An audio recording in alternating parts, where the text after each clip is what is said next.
Hello and welcome back to my kitchen. Today I'm going to be making the dark matter brownies from the Rick and Morty official cookbook. I'll be starting off with 4 ounces of unsweetened baking chocolate that I've chopped into little pieces and 3/4 cup of butter. I'm going to pop this over into the microwave for about 2 minutes to melt the butter and chocolate. Once this comes out of the microwave, just give it a nice little stir to make sure the chocolate and the butter are completely melted and it's nice and smooth. Next, I'll be adding in 1/2 cup of light brown sugar.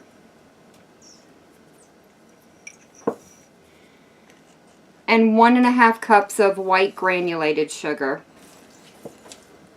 Next, I'll be adding in 2 whole eggs and 1 egg yolk. And 1 teaspoon of vanilla extract. Once the eggs are stirred in, I'll be adding in 1 cup of all-purpose flour and 1 cup of dark chocolate chips. Once everything is combined together, it gets spread out into a parchment-lined 9 by 13 inch baking pan. Now that the batter is evenly spread out across the bottom of the pan, it'll go into a 350-degree oven where it'll bake for 30 to 35 minutes.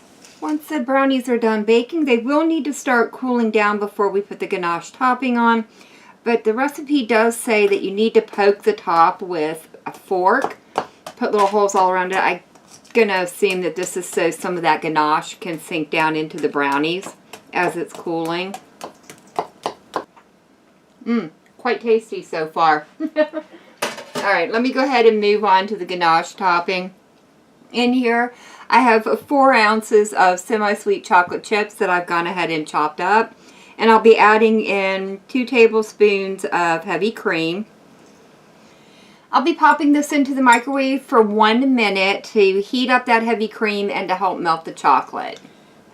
Once the ganache came out of the microwave, I did go ahead and let it sit here on the counter just for an additional minute to allow everything to fully melt. Now that I've got it all stirred together, it looks all nice and shiny. It is ready to be spread across the top of the brownies.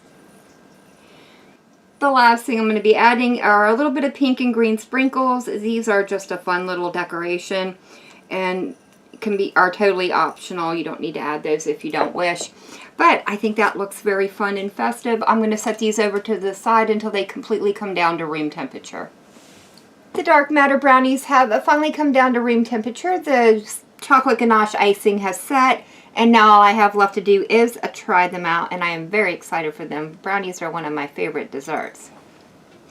These are definitely everything you want a brownie to be. They are fudgy and chocolatey, and the little chocolate chunks are like a nice little extra chocolatey surprise whenever you get a bite of one of them.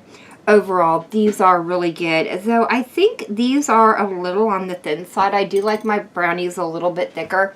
So I think next time I would probably bake these in just a little bit of a smaller pan and maybe increase the cook time just a tiny bit. But overall, these are incredible, and I am very happy that I picked up this Rick and Morty cookbook. I definitely recommend it. It's a good one. But that is going to be it for me for the day. If you've enjoyed this video, leave me a comment down below. If you tried this recipe out, let me know how it turned out for you. And as always, thank you all so very much for joining me today. I've been Booker. I hope you guys have enjoyed, and I hope I'll see you in the next one.